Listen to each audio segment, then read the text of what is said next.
हेमवती नंदन बहुगुणा का जन्म शताब्दी वर्ष। 100 साल बाद भी हमारे बीच जिंदा है बहुगुणा।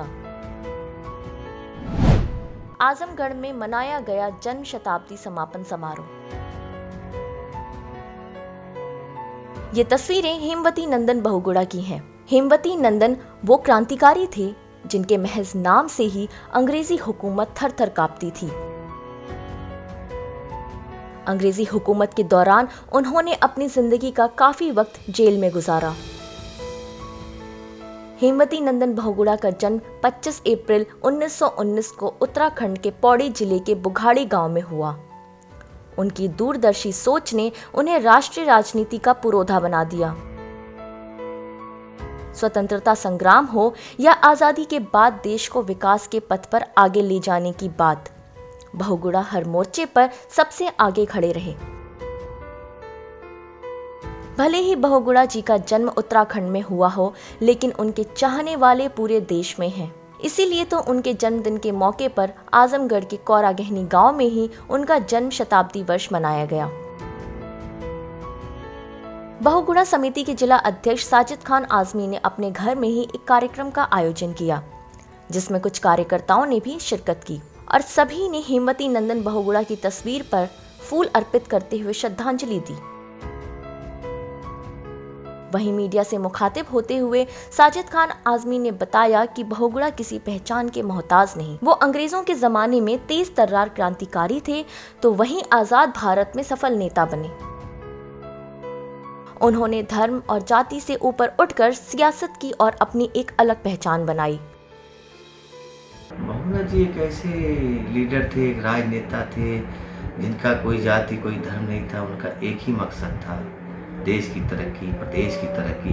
बहुगुणा जी 1942 में करीब जब अंग्रेज़ों ने इनाम रखा उनके ऊपर, क्योंकि गांधी जी ने इनको जिम्मेदारी दी कि बहुगुणा जी आज़ादी की लड़ाई में आ जाए। और उसके बाद अंग्रेज़ों को जब पता चला तो बहुगुणा को जिंदा है मुर्दा 5000 रुपये का इनाम रख दिया गया। बहुगुणा जी गोरखपुर के कौड़ी गढ़वाल के जंगल में 22 दिन तक रहे। उसके बाद वो नेपाल चले गए। नेपाल जाने के बाद फिर वो जब आए तो अरेस्ट हो गए। इलाहाबाद जेल में रहे, सुल्तानपुर जेल में रहे। बीमारी के कारण उनको छोड़ दिया गया। उसके बाद यहाँ से विधायक बने, मुख्यमंत्री बने।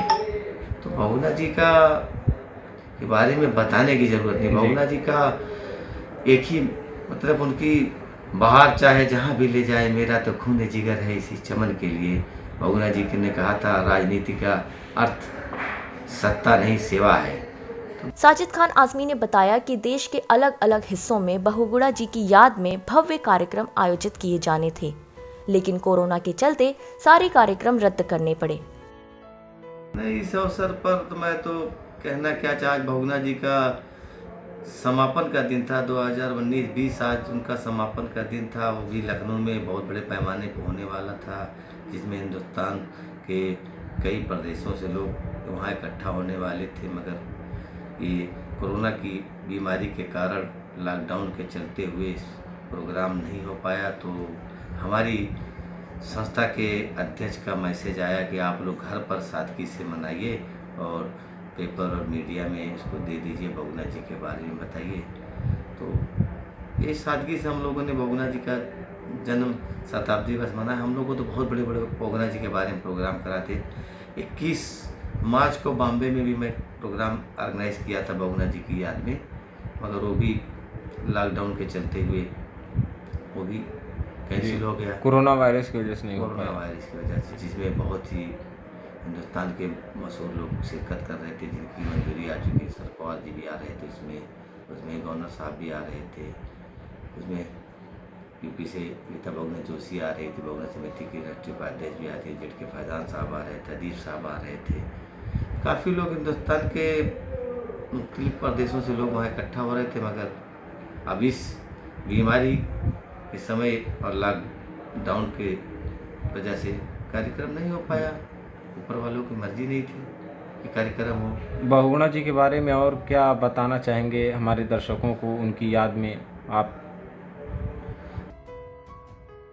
बहुगुणा समिति के जिला अध्यक्ष साजिद खान आजमी के इस कार्यक्रम में ग्राम प्रधान मोहम्मद आरिफ खान, गयाज अहमद और मास्टर तुफैल अहमद समेत कई लोग मौजूद थे। इस मौके पर साजिद खान आज़मी ने साफ लफ्जों में कहा कि अगर आज बहुगुणा जिंदा होते तो यकीनन वो देश के प्रधानमंत्री बनते। बहुगुणा जी ने उर्दू से उनका बेपनाह लगाव था।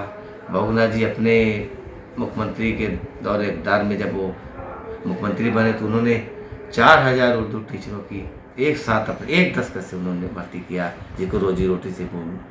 तो आज की राजनीतिक में ऐसे लीडर तो बहुत कम मिलेंगे। बहुगुणा जी अगर हयात में होते तो भारत के प्रधानमंत्री भी बनते। हेमवती नंदन बहुगुणा आज इस दुनिया में नहीं है, लेकिन उनके आदर्श, उनके उसूल आज भी जिंदा हैं और लोग उनसे प्रेरणा ले रहे हैं।